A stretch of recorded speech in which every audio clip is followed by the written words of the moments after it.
Hey folks, it's us, podcasting wonderkins John Bishop and Lucas Southworth.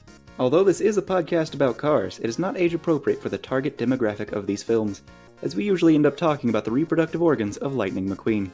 Alright, now let's take a look under the hood.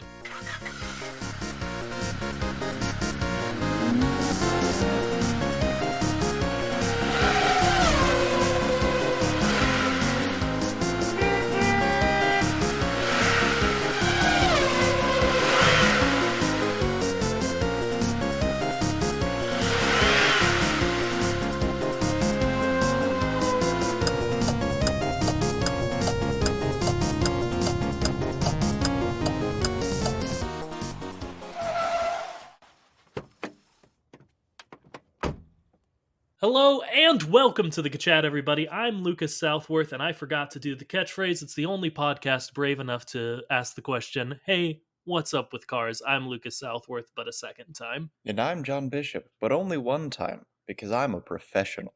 Yeah, you didn't forget to do the catchphrase. Or you didn't forget to not do the catchphrase, because it would have been weird if you chimed in, like we used to try to do, where we went back and forth. That was confusing and bad. Anyway, so what's up with cars? What's up with cars? It's the apparently eternal question that we have here on this podcast of ours called The Chat. And this week we thought we'd revisit one of them miniseries we got. It's our newest one, probably, unless we've created one that I've frankly forgotten about. Altogether possible, but we're going back to Pix-Car Studios, folks, in Hollywood, Los Angeles, Cars Land. All right, Pix-Car Studios. Yeah. Pix-Car, it didn't happen. That was all. That was pretty good, I guess. Okay, so what are we talking about? Would have been better if it was just the normal name of the company instead of our dumb name and their dumb name. It's what they call it in the world. But this week, we got a message from, you know him, you love him, good old Jack. Sent us a message in which he said, "Hello, John and Lucas. For the next Pix-Car Studios, pun appreciated. Yeah, I remember that. I'm glad you do remember that, Jack. Do both Finding Nemo and Dory in one episode, because they are pretty much just swim, swim, swim, etc., etc. Thanks from Jack." And what I really love about this message from Jack is the mood I get from it isn't like, oh, I really love Finding Nemo and Finding Dory, and I would really love it if you all did that one next. It almost feels like just advice to us of like, listen, these two movies are just some fish swimming around. I think it'd be best if y'all just got them out of the way. Okay. Which, gosh, I gotta respect that, Jack. Thank you for sending that in. All right. So they're just swim, swim, swim. Etc., etc. All right. Fishy, fishy. Fishy, man. We talked recently about how sushi would be weird because fish. Because car fish. Do we think that they're just cars underwater? Real quick, and then we'll revisit that. I just want to, if y'all don't remember this one-time miniseries, since they do the movies at the end of Cars 1 in the credits, where they're like, it's Toy Car Story, and it's Monster Trucks Inc. There's evidence that these movies exist, and we want to see, like, what would be like, now we can examine them. You done goofed. That's what this series is. But we often say submarines for fish. Yes. Because they make the most sense. And that's why we say them. Yep. But you are positing, what if they're just cars but underwater, which are similar to submarines? I'm asking if that's what we should just assume, because if you think about it, there's a very obvious thing that Nemo and his father should be. It should be a clown car. See, that's funny, but I was saying they should definitely be submarines. Oh, well. That is, of course, due to 20,000 Leagues Under the Sea. Oh, yeah, because Captain Nemo. Captain Nemo is the captain of a submarine. It's true. Watch or read 20,000 Leagues Under the Sea by Jules Verne, I think. So, Captain Nemo, fish, sub. Yes. Maybe clown car, because that would be much funnier. It would be funnier. Now, John, would you like me to cut this conversation off with actual canonical evidence, or would you like to continue having it for a second? Go ahead with actual evidence. Okay. Well, one thing is Finding Nemo and, of course, Finding Dory, which was not out at the time, do not appear in the credits of Cars. So we don't have any sort of video evidence of them. But in Cars Land, there are a bunch of posters for Pix-Car Studio films. And one of them is the wiki quote of the day. This is not usually how I intro them, but it's it of the day. Okay. Give me that not usual intro of the day. Because Yeah, I'm that. seeing a poster right now that I think you're about to reference. Okay, yeah, I was going to send it to you so you could see it, but you don't need it. We are going over to worldofcarsdrivein.fandom.com/wiki/fueling Nemo, Yep. which, right off the bat, and we'll get to it, that's a much different movie than Finding Nemo, Mm-hmm. just title wise. And I'm sure that'll be a lot of our discussion. But You know how you can do a funny little bit of translating and then translating back and you get some weird results? yeah, All right, so you translate Finding Nemo and it becomes Fueling Nemo, and then you translate it back and it's Feeding Nemo. yeah, that's a very boring movie. I would go so far to argue. But Or it could be a psychological thriller. yeah, we can make it interesting, but it's also fun to make it very boring. So I'm sure we'll do both. But the poster for our evidence that the fish are just submarines, I mean, the wiki says it all. Fueling Nemo is a carified parody of Pixar's movie Finding Nemo. It features Bruce the shark as a large submarine and Dory and Marlin as tiny submarines. Okay. I will So, say yeah. that Bruce has a very strange face. Yeah, not your typical Cars face. Very true. And also, he looks to be a boat. Uh, I think he's a submarine. He's got like weird fins that make him look more like a shark, is I think the intent. See, for me, it's the fact that the top is flat rather than rounded. Yeah, I know there are aquatic boats that are also submarines, but I don't know. He looks a little bit more boat than sub to me. yeah, that's fair. I get that. I think he's intended to be a submarine, but they have just in trying to make him look like a shark also have made him look like a boat that's just sank. So, but yeah, if you look at it, and I know that you can't look at it, it's an audio format, and I do apologize for that. Marlin and Dory have the typical, like, windshield eyes, but Bruce, the shark marine, has just eyes on his Mm-hmm. front. Just normal ish eyes. And you know how sometimes they'll have the cars have a mouth where there would be like a crease or a seam or something? It's just there. It's just there. This is just a face that's been plastered on. And again, they did it to make it look like the Finding Nemo poster. I get it. But, like, I don't know, man. You knew we were going to use it as evidence in our podcast several years later, so Mm-hmm. don't do that. I guess it's possible that his eyes are like torpedo bays? Maybe? Maybe. They also have very clear eyebrows, though, which Because why not? was it's something. It sure is something. But yeah, so I think we can go forth assuming that most, if not all, fish are submarines. Okay. That's reasonable. Yeah. Now, the bigger thing, as we've already touched on, Fueling Nemo's a much different movie than Finding Nemo. Okay. Fueling Nemo. Yeah. If we were to translate that back, it would be Feeding Nemo. And that's not what they're doing. Do we want to give a plot synopsis of Finding Nemo?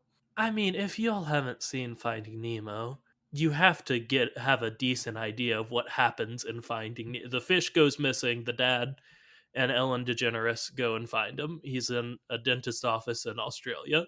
Yes.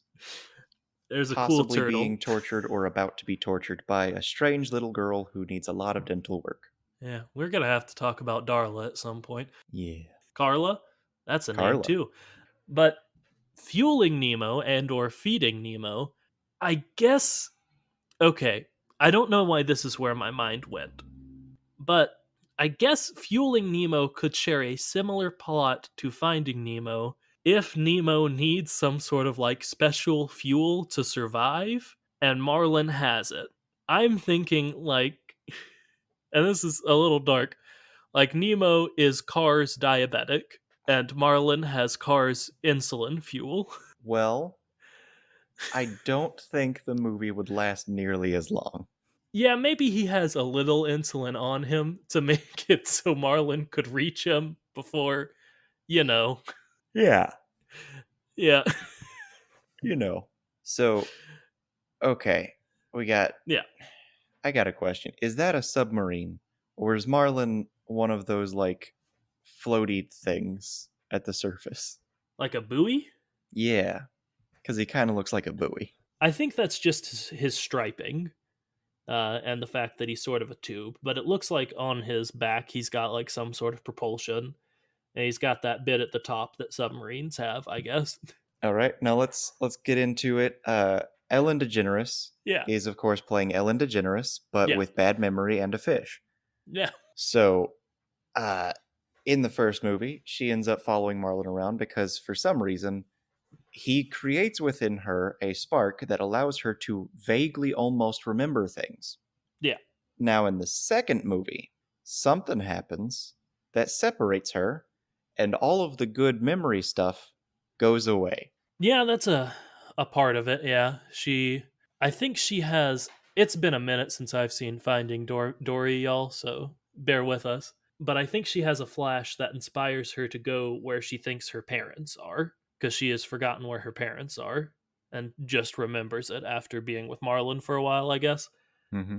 And then she gets stuck in a wildlife conservatory and escapes it and finds Yep. her parents. Spoilers. Now, it does bring us to some interesting things. Throughout the first movie, Dory makes some strange claims, one of which is that she speaks whale.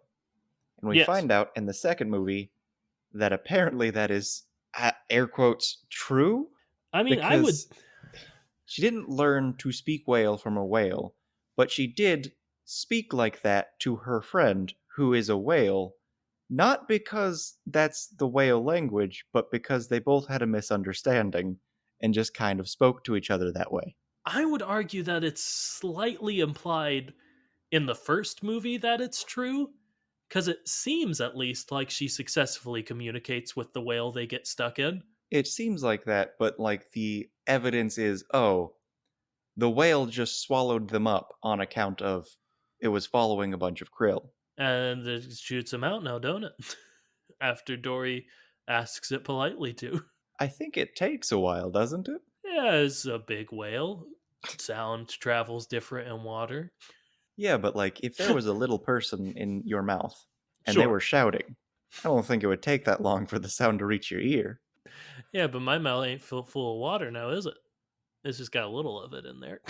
True Sorry enough. for you to make you think about that now that I think about it. But All right. So she might be able to speak to whale. yeah, She might not. But she maybe. does speak to a whale? A whale shark, if I remember right. A Is whale what. shark. Okay, so not a whale. Yeah, I think just factually, yeah.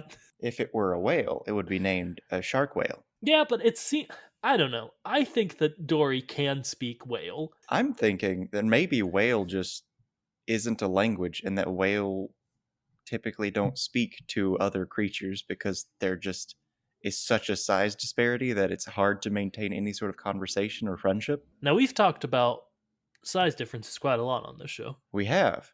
But that's in the Cars verse, Yeah. in which sound amplification is a far more prevalent thing. Yeah, I see the thing about speaking whale, all Dory is doing is speaking very slowly and Mhm. weirdly. So maybe they just got weird ears, you know? They're much bigger, Yeah. and it is, of course, underwater, so sound would travel differently. So maybe her strange accent is all that she needed. Oh, sorry. This was the question from Liz. She wanted us to talk about Dory speaking whale. I specifically asked her and then forgot. Question for both Liz and they ask questions. Question from Liz. Yeah, All right. what's up? Okay, but the question from Liz. Okay, got it back. Now, what does that mean in the Cars whale land? In the Cars whale land, I would Yes, think that that means that either whales are typically hard of hearing sure. or that they're rude. Yeah, I think both work. Now, do you think that now whales are mammals? They have to go up for air and whatnot. It's the blowhole reason. Is the blowhole reason, as science has famously said. Hmm. Uh, but does that make them not submarines for some reason? Well, a submarine typically, like, here's one of the big problems with any of these things is that all of these creatures would be submarines. Any actual submarine is eventually going to need to come up for air. Yeah, that's a big point I wanted to come to is fish can't breathe air, can they? So, but like they got do they have car gills? So maybe this is our evidence that other fish are cars that are specifically able to breathe water. Because a submarine is famously something that allows land creatures to go underwater. So there's the implication of, oh, that would be, I guess, the mammal who has to come back up for air. So maybe these fish car don't need to do that for reason. Yeah, but they still need to be like good at propelling themselves through water. So like if they are cars that are just underwater, there has to be something about them that like when Finn McMissile dove underwater and assumed his underwater form. Like it has to be something like that where they are different enough that like it makes sense that they can like move around the ocean good. Maybe it's a weird paddle boat thing where they have, instead of tires, just like paddles. Yeah, or I mean, I think all Finn McMissile does is he turns his wheels sideways. In a Mario Kart fashion. Yeah, in a very Mario Kart fashion. And it's just like bada bing. Now they're like turbines, I guess. And then he grows gills. Yeah, maybe they just have breathing apparatuses. Maybe, but then how would they speak? And of course, we're getting sidetracked on this, but our evidence is that we can see two little submarines there. Yeah, we can Or see. maybe Dory is a boat. Yeah, it's hard to tell with Dory. Dory doesn't look like a submarine, but like she doesn't look. She looks like Dory, but mechanical. Is what she Yes. looks like. Is the issue. Yeah, I think the fact that we see at least Bruce and Marlin are very clearly something akin to a submarine implies that yeah, they're submarines and they just I think they maybe just got like mechanical gills. And I don't like that. But like if you look at Bruce, it looks like he's got giant gills, Okay. which is weird. See, He's I a feel like that is submarine. actually a part of most boats, though. It's like if you get water on the deck, it'll wash out through those. So, like, I feel like that's actually just based on the normal. Sure. So, those gills there make sense. But those gills being there becomes upsetting when you don't see any other gills. Yeah. So, maybe they have a breathing apparatus inside of them, like a squeaker. Yeah, that's sort of what I was thinking. Also, is like they've like there's just something in there that does it. Okay. It just works. Okay, they're Yeah. fish. Now, do we want to go further into the storyline? Because basically, Finding Dory is just she gets lost and then looks for her parents and somehow stumbles upon them at some point. Yeah, There's they put. also an octopus, and that thing is freaky. Well, he's a septopus because he's lost one of his arms. But there's a specific plot point I really want to talk about in Finding Dory. Uh, Let's talk about it. do you remember the like action climax of the movie Finding Dory? If not, it's understandable. It was good, but quite frankly, a bit forgettable. Not even a little bit. Okay, they do hijack a truck. I don't even remember there being a truck. They're like getting transferred to another aquarium, and Okay, I remember the transfer now. Dory, along with Hank the Septopus and other fish, successfully hijack the truck and crash it into the ocean to escape. I have to guess that it's basically the septopus and then a bunch of dead weight hijack a truck. Hank is a very important component. Yeah. The rest of the fish don't do a ton. I remember there were otters that like distract people because they're just so cute. But yes, these fish and an octopus do successfully hijack a truck. One, wild that they put that in their movie. Two, wilder and presumably fueling Dory. Okay. Yeah. So I don't know, man. I Yeah. don't know. Yeah. Um Because importantly, in the real version, there aren't any drivers left in the truck. Like they get rid of them before they careen off of a very high bridge into the ocean. okay. That's good. Cuz if they didn't, those people would die. Yeah. But you can't get rid of the driver if the driver is the truck. Oh boy. Okay. So what you're presupposing is that the septopus, whatever strange mechanical being he is, Yeah. hijacks a person, Yeah, it's like the 9/11 discussion we often don't have.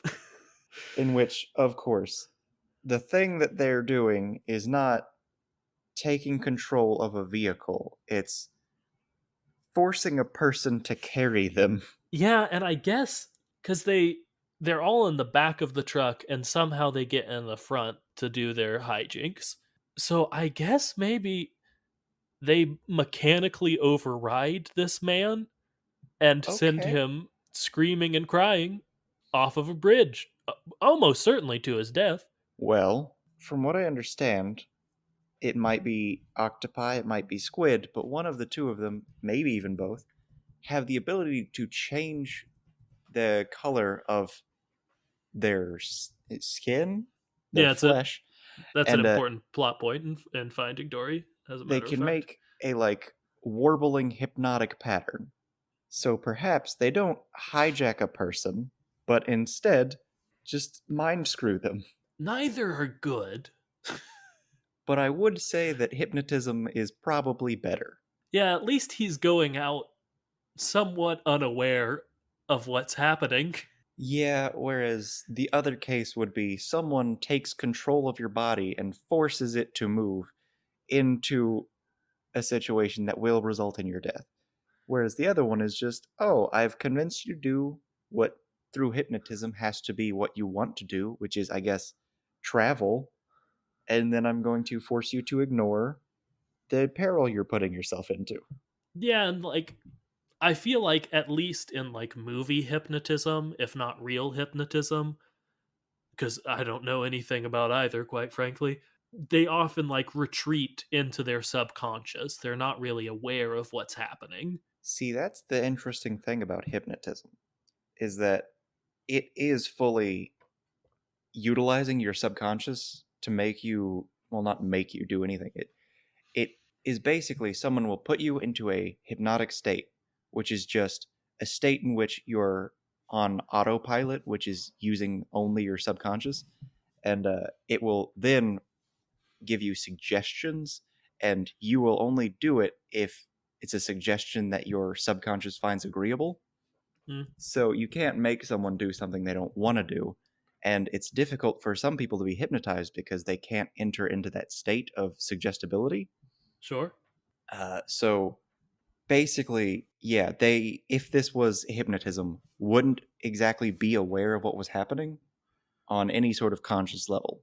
Well, that's good at least, because yeah, this guy dies for sure if he's a Mm-hmm. truck that they've careened off of a major highway bridge into the. I think they're like San Francisco Bay. Sounds good to me. So yeah, I don't know that there's much more than that, but they certainly hijack a man and kill him. Ellen DeGeneres, which after what's come out about Ellen, she's a meanie. Maybe she would, but maybe she wouldn't in case legal stuff. But one other thing regarding Finding Dory specifically is, and this is a tiny thing, but in the credit sequence is like Hank the Septopus has like disguised himself, camouflaged himself in like a bunch of different scenes, and it's basically just like, find Hank and through the credits because of that. But one of them is there is a cameo of Herbie the Love Bug, deep underwater, rusted out, in And which just dead? presumably Oh no. I found it a little weird. And I mean, obviously, it was just like, we own Herbie. Here's Herbie the Love Bug for some reason. Maybe it was like a hey, some people tried to make a Herbie movie and we said no. So we're gonna rub it in their face and kill Herbie in front of them. Yeah, it could be that. But I don't know how much we can get out of that, besides that Herbie's clearly a sentient car and his corpse was in Finding Dory. Okay. What would Herbie be in the Cars world? I think he'd just be a guy. But that can't be because Herbie is specifically a social a pop culture icon in specific ways, which would lead one to think that if he exists in the Cars world, he has to be something else. Yeah, if we're assuming that he made a cameo in at the end of Fueling Dory, well, he does a lot of stuff, and it's been a minute since I've seen any of the Herbie movies, but a lot of the stuff he does isn't just like, the car can drive itself. It's like, he separates from one of his axles for a while and just snaps right back on there and keeps on going, or like does something physically impossible for a car to do. And So then that would, wins the race. and then wins the race because it. And it's not fair that he's in these races, quite frankly. Yep. Uh, It's immoral. yeah. But I guess it could just be like, instead of it being like in our world where it's like, it's a sentient car and the car can do a bunch of cool stuff. It's just like, this is a superhero. So Herbie in the Cars world is just Superman. Superman, or like, I could see him being, just because his things seem to be like coming apart and coming back together or moving in weird ways. This isn't one to one, but something like Plastic Man. I was thinking like Plastic Man, Yeah, but then I thought like, well, if we're talking mechanically, he's like Cyborg. yeah, that could work too.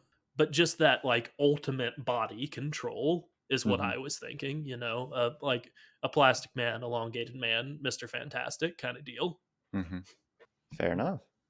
Which, So Herbie in the Cars world, you heard it here first. I would assume it'd be weird if you heard it somewhere else. yeah, Is probably just a Plastic Man or Cyborg. yeah. Or, a little bit of both. Man, if Plastic Man got cyborg stuff, Plastic Man's already super powerful. So, Well, the thing is, I feel like Cyborg stuff would only hinder his abilities. yeah, because then he couldn't. Yeah, okay. But if they're like, like nano integrated into his biology enough, I guess. Maybe. Hmm, who can say? He'd Sort of have. like a generate. Did you watch Generator Rex? Yes, I did. Sort of like a Generator Rex kind of Plastic Man. I said that with confidence. I watched very little of it. Oh, I did too, but that Yeah. was the reference point I could come up with. Or if you watched Ben 10, the thing that I can't remember the name of, that was just a pile of nanites. I want to say it was Upgrade because that's like the obvious name for it, and I all think of it was Upgrade. the aliens were pretty obviously named in Ben 10. Yeah. Which is part of the point and part of the fun. No, yeah, it's like a 10-year-old named them. That's Mm-hmm. fine.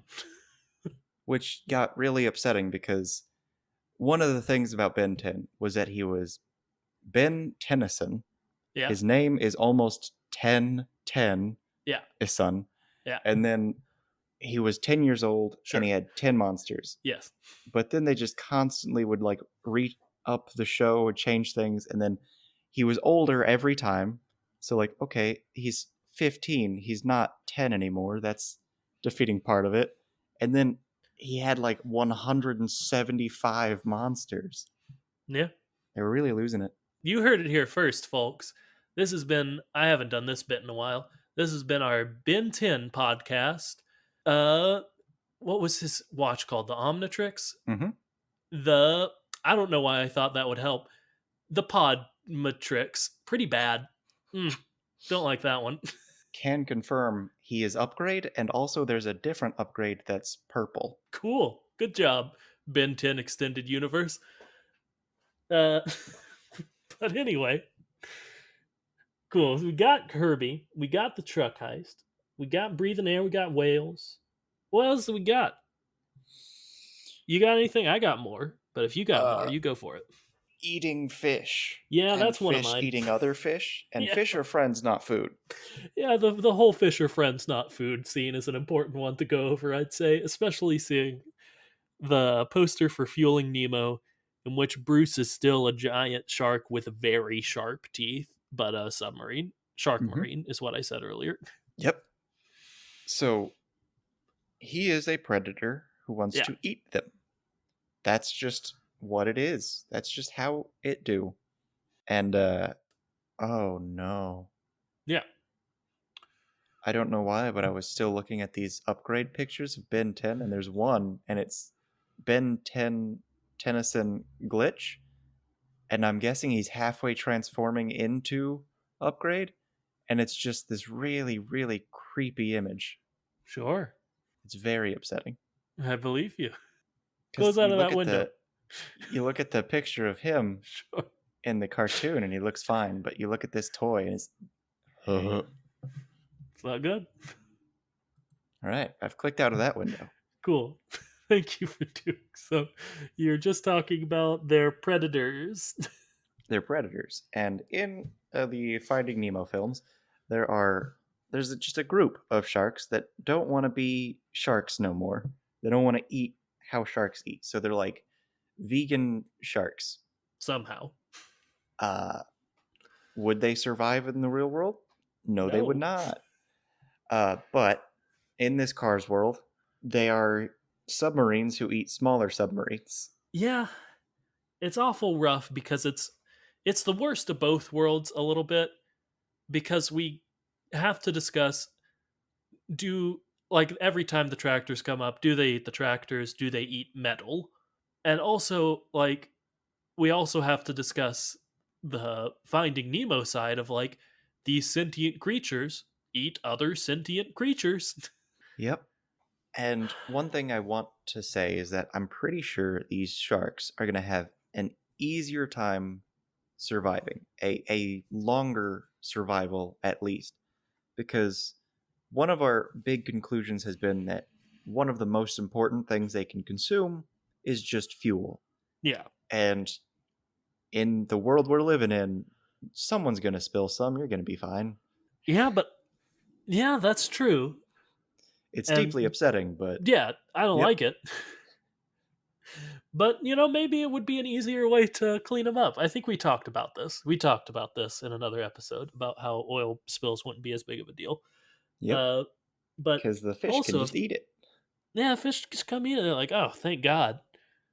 But maybe that's why they're carnivores. Is like, I don't know, they ain't got gas stations down there. Maybe they just gotta eat the other fish And turn them into fuel? or just consume their fuel at the very least. Yeah.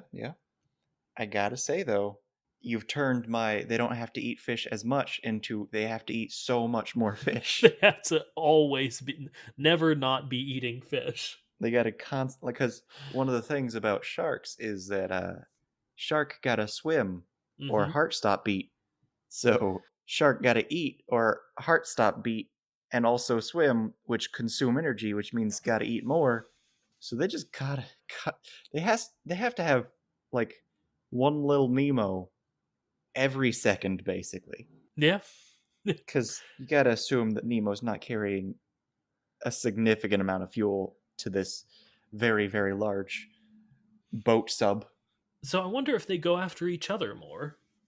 But like it'd be similar to how in our world, I guess, it's a risk reward thing. They go after the smaller, weaker animals so they themselves don't get got. I mean, you think about it and you compare it to like a hyena.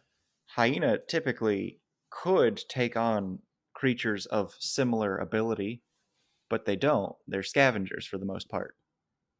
It's just not efficient for them to be otherwise. So I'm guessing these shark, they aren't going to risk it. They're just going to go for medium to small and just inhale them as quickly as possible. And like you think about the whales who eat krill and Oh, plankton. that's yeah. I have to assume these whales are converting the metal into fuel because otherwise there's nothing.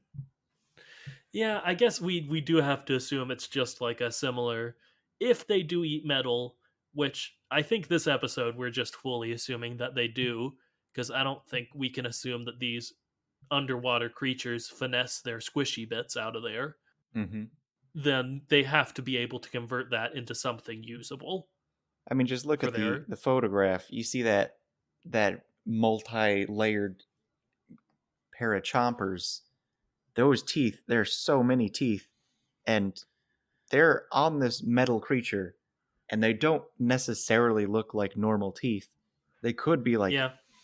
some sort of Damascus steel diamond hybrid designed for consuming metal. Yeah, and who knows? We haven't seen them in motion. Maybe it like just starts up like a buzzsaw when he needs it to. Very upsetting to think about, but not necessarily unlikely. Yeah, just looking at it, it certainly seems like that would be the most efficient way to crush up a tiny metal submarine. Yeah, and they wouldn't even need to move all that much, just like vibrating Yeah, a lot with the just serration on that. just sort of like how most hedge trimmers work. Yeah. Yeah. Oh, good. But one other thing I want to talk about that's sort of related to them eating each other is that like, The nosebleed? well, yeah. Let's talk about that first. That what sets off Bruce in Finding Nemo is the fact that one of them like cuts themselves or gets a nosebleed, like you said, or something, and he goes into like a blood frenzy and Mm-hmm. tries to eat them. Which, as you have just proposed, I think would be shown as maybe, since there are a lot more mechanical, maybe the eyes actually go red, and maybe the Ooh, teeth just start vibrating. terrifying, horrible. But yeah, I think it also sort of goes with the fact that like they need the fuel from other fish marine submarine life. That one's all right because like I don't know, the one to one would be they'd get an oil leak and then they'd go crazy. That's a scary thought. Where would they be leaking the oil from? I mean, if it would, I'm pretty sure in the movie Dory like scrapes against something metal. I thought she like bumped into something and had a nosebleed. It's something like that. I did just think of the fact that this entire scene we're describing takes place in a shipwreck. So they're in a big old dead body talking Yeah, about how they don't want to eat flesh anymore. I. And then Ooh, Dory bumps into a rib or something and leaks oil, which I'm pretty sure would be just a death sentence anyway, because who's going to repair the fish? yeah, that's something. That's rough. Man, this they shouldn't have made this into a car movie, huh?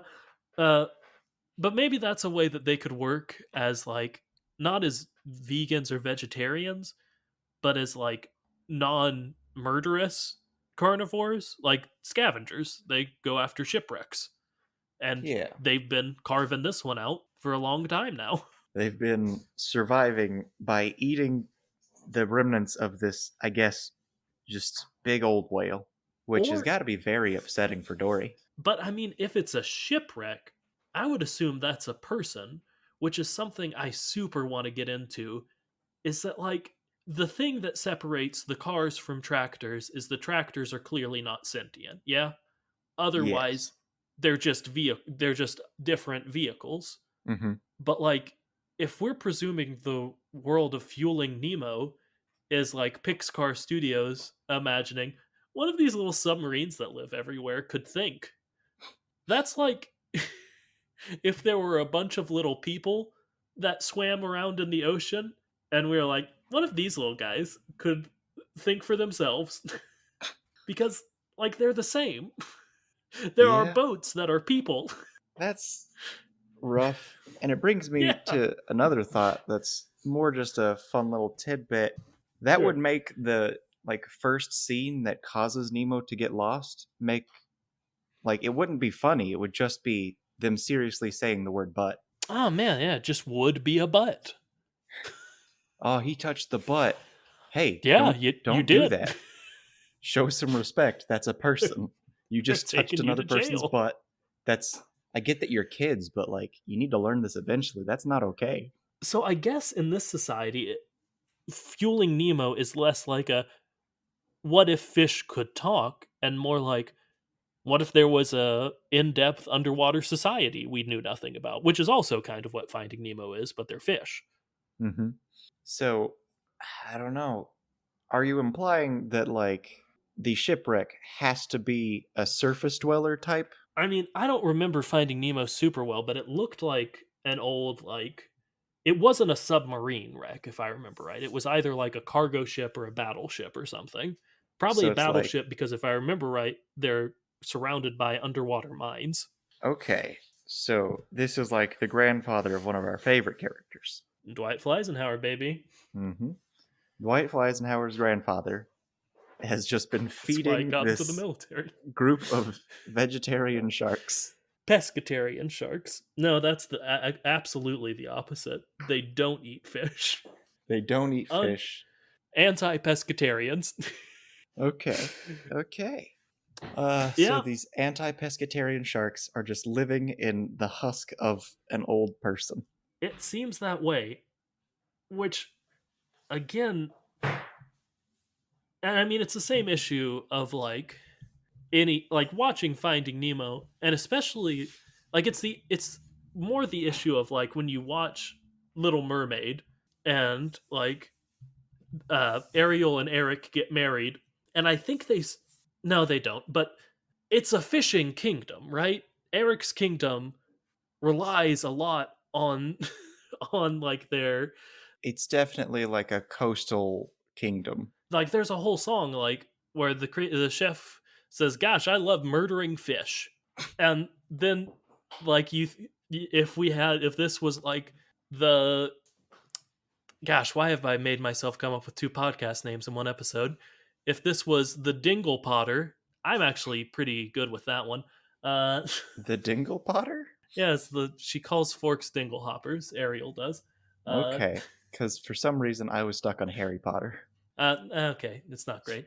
Uh, but anyway, if this was about Little Mermaid, one of our big questions would be like, so like, do they just stop eating fish after Ariel tells Eric that the fish are all sentient, thinking, feeling beings?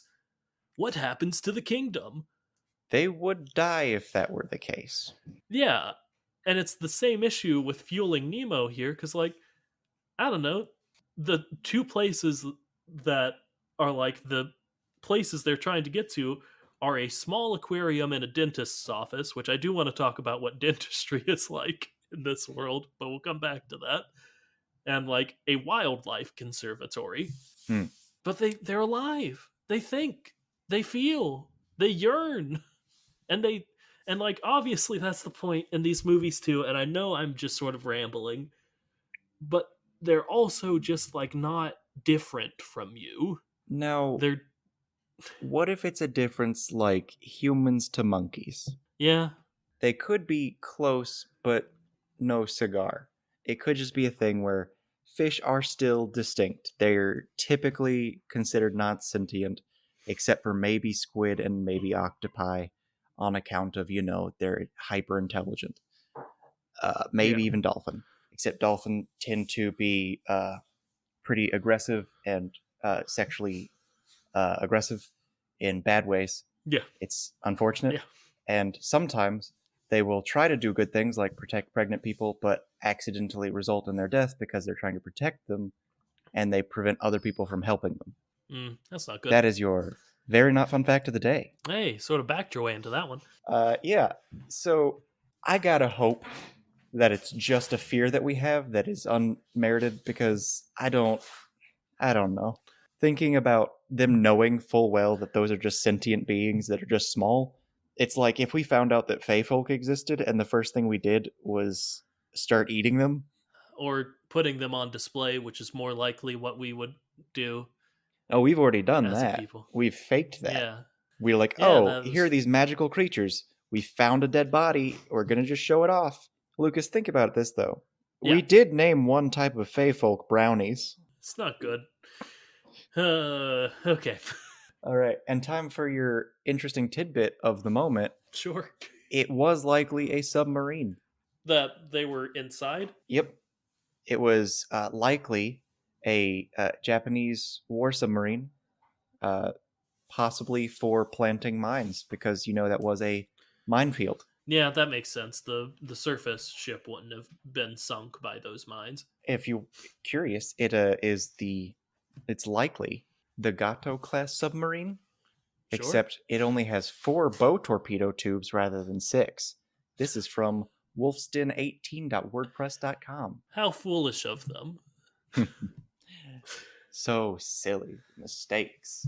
Yeah, but I think you're right that there's no real good way to reconcile, like, they just have to be different. They have to be different. They're not tiny folks. They're just... And it's still not good, but they don't know they're sentient, I guess.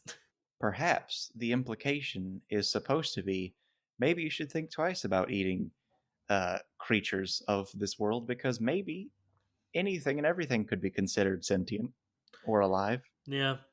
I did want to mention real quick, I think it would be much harder to have like a tiny office aquarium and or big wildlife conservatory aquarium in this world. It's like, I don't know, even tiny submarine can... It's made of metal. If it hits the side real fast, Yeah, there goes your aquarium. there goes your aquarium. Yeah, I didn't have much more than that on that specific one, but All right. You go to an aquarium. sure. It's in this bizarre Cars Fish world. What do you see? What are you looking for? What's interesting? What am I looking for? Okay. You there to see some turtles? Yeah, I would want to see... Like, I feel like I would get it on fish, you know? I'd be like, Mhm. little submarines, which is kind of how I am at real aquariums. Like, I kind of am just like, yeah, I know what fish look like. Show me the other cooler stuff. And I just sort of walk past them kind of fast. Yeah. So there's that. But I would want to see the stuff that I can't conceptualize. Like, I've been trying to come up with an analog for an octopus this whole time, and I think you've been doing the same. It's very distracting. And I've got nothing. All I can The think of is the weird toy? yeah, the toy from Toy Story that Sid Yeah. has. That's That's all I've been thinking about. the doll's the baby doll head on the weird spider monster. And yeah, that's all I got. But it can That's move in water good. It's got a propeller under it. See, here's one problem with that. It's not even like that's not even good enough. No, it's Because terrible. you think about all the other things, and it's just like, okay, but the octopus can change the color of its flesh, and also, it's got so much more articulation than that. Yeah, like octopus are or octopi are famous for being able to escape things. Like, again, that's a major plot point with Hank the Septopus. Is that like he's able to like squeeze through tiny spaces and unscrew things from the inside and whatnot. And Now, the only thing I can think of, real world, that might come anywhere close is the fact that we have programs and companies that are basically trying to make creatures that are realistic, and the one that I can think of that is so far I think the best for this situation would be Festo. Sure, I'm gonna Google Festo. Keep talking. Look up Festo air mussels or Festo animals, and not the Festo from the Adventure Zone. Festo, Festo. Oh, these are cool. Mm-hmm. They're really cool, really interesting, but also, if you want to be shocked, look at the price. Oh, I gotta imagine. I can't even begin to imagine these are cheap. They're definitely not cheap. Yeah, no, they're not. It's like an Arduino and uh, a balloon, I guess, and then some nice little robotics. And then next thing you know, the programming makes it several thousands more. I mean, understandable. If I made a cool kangaroo robot like I'm looking at, I would Mm-hmm. charge quite a bit for it. Yep. And one of the more interesting things is how they make it travel, is they use a system with a camera that's basically just always floating around it, and they use Ooh, that to direct it. cool. That's a fun fact of the day I've decided for you. Nice. All right. So, Yes. do we think that is what the octopi are made of? Gosh, if John, the thing is, if we say this once, that is a door we can't close again because then we will make our podcast so boring. Because every time we're like, I don't know what an iguana is, it's a robot that looks like an iguana. Okay, I've got it. Okay. An octopus is specifically a bunch of towing cables. Now that I can get into on like a central hub thing. Mm-hmm. It's just a bunch of them all connect. Like, and it's you even have like the central hub is a bunch of the actual like mechanical bits that the rope and line is attached to, right in the center, and then it's just the hooks and the ropes free floating. Yeah, I dig that. Why not, you know? It's an animal. It can look weird, I guess. In It's fact, it got should. it's got eyes in the middle there. Uh, now, last thing, and I've already said I wanted to talk about this. I'm sure when you saw, oh, finally they're going to talk about Finding Nemo, what you thought is, so finally they're going to talk about car dentistry. Mm-hmm. I mean, there's no better time. Quite frankly, there's not. Because a good portion of Finding Nemo occurs in a dentist's office. And I don't know, how do they take care of their chompers in the cars versus John? With some very, very powerful tools, I have to assume. But what those powerful tools are, I can not really name other than maybe just everything's diamond. How do you have a diamond toothbrush? See, I was thinking like like those mechanical buffers that like spin really quick and you often see like in movies they're using them on car bodies. Mm-hmm. I was thinking something like that. And if you want it to be some diamond, I would say it's not actually in the buffer, but crushed into a paste. Okay. And the paste is where like the ultra fine diamonds come in and they just go for it. And Lucas, of course, we're going to go for our classic statement. Yeah. Dentists are, of course, forklifts. How could they not be? Look me in the eye. If you disagree, send me a video of you explaining what else they could be. Okay? The best I've got is some tomater stuff, Yeah, where Tomater he could do throws his hook into your mouth and just scrapes and hopes. it. Tomater could get, if you need a tooth removed, Tomater could do it, Mm-hmm. but gosh, at what cost?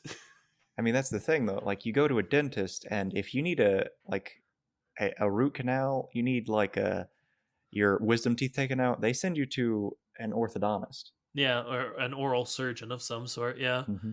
So yeah, you don't get your teeth ripped out by them, but you get their expert dexterity in there to clean your teeth. I do like the implication that a wisdom tooth surgery is just Mater knocks you out and then goes fishing, baby. Sorry about your gums, but there's a reason you need some drugs afterwards. You better hope his aim is on point, because he is going to just destroy you. Listen, he's taken out some uvulas before and he'll do it again. Mm-hmm. Just keep him in there, man. Hey, Good news, bad news. If you have some infected tonsils, he might take them out for you. And of course, the bad news is if you don't have infected tonsils, he might take them out anyway. I mean, the bad news is also maybe you didn't want them taken out the way he's going to take them out. I can't imagine many people would, but I also, if this is what we're saying surgery is, I don't know other ways to do it. I mean, you could have some of Maru's boys have their expert removal equipment. Yeah. But speaking of Mater, he would be.